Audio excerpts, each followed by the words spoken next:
Large-scale anti-government protests continue in Iran, which began at the end of December due to the state of the Iranian economy and rising prices. According to media reports, protesters have taken control of the entire city of Abdanan in Ilan province, and security forces have laid down their arms and joined their side.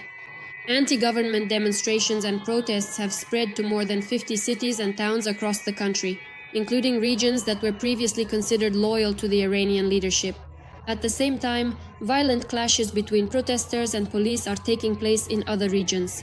The Iranian authorities are unsuccessfully trying to suppress the protests by force. For example, on January 6th, clashes broke out between security forces and protesters at Tehran's Grand Bazaar. And in the Malek Shahi district, security forces opened fire on a protest in front of government buildings. Radio Free Europe reports on the aftermath of the incident, citing a local resident. Several innocent people were killed, mostly young people. The number of wounded was very high. According to human rights activists, at least 36 people were killed during the protests.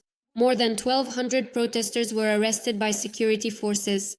Earlier, US President Donald Trump responded to the Iranian authorities' attempts to suppress the protests and threatened retaliation. On his social media, he stated, "If Iran shoots and brutally kills peaceful protesters, as it usually does, the United States of America will come to their aid. We are ready to take action." Iranian protesters are insisting on changes in the country's leadership, which threatens the fall of the Iranian regime. Venezuelan President Nicolas Maduro was brought to a New York court, where he was officially read the charges against him. The BBC, citing a former New York prosecutor, notes that Maduro will likely insist that he has immunity from criminal prosecution. In turn, the US government will insist that it does not recognize Nicolas Maduro as the legitimate head of the Venezuelan state. Senator Lindsey Graham, against the backdrop of the US operation in Venezuela and large-scale anti-government protests in Iran, appeared on Fox News wearing a cap with the slogan, "Make Iran Great Again." I sincerely pray and deeply hope that 2026 will undoubtedly be the momentous year when we collectively strive to make Iran truly great once again. The Times newspaper, citing its sources, wrote that Iran's supreme leader, Ali Khamenei, has already developed a plan to flee to Russia.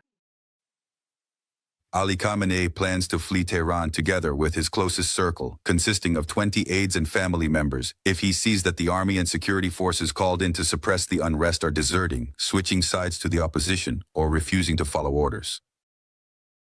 The Times writes, the plan is based on the example of the ousted Syrian leader Bashar al-Assad's escape. Meanwhile, India has received a warning from the United States. Donald Trump has threatened to impose new tariffs. The US president emphasized that he could increase pressure on New Delhi since trade negotiations between the two sides remained fruitless.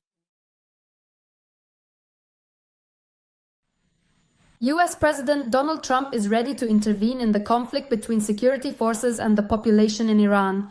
He threatened the Iranian authorities with action if violent measures are taken against peaceful protesters. Trump made this statement on his social media. "If Iran shoots and brutally kills peaceful protesters, as it usually does, the United States of America will come to their aid. We are ready to take action." As is known, protests in Iran have been ongoing for 5 days now due to the sharp drop in the national currency and the rapid rise in prices. Currently, the exchange rate is about 1.5 million Iranian rials to $1. Against this backdrop, food prices have soared by 60 to 70%. Shop owners, merchants, university students, as well as women's rights activists have taken to the streets to protest. Although the protests began as demonstrations against worsening living conditions, participants are also dissatisfied with the way Iran is being governed. The protesters are demanding changes in the country's leadership. Security forces are using brutal methods to suppress people, resulting in casualties and many injuries.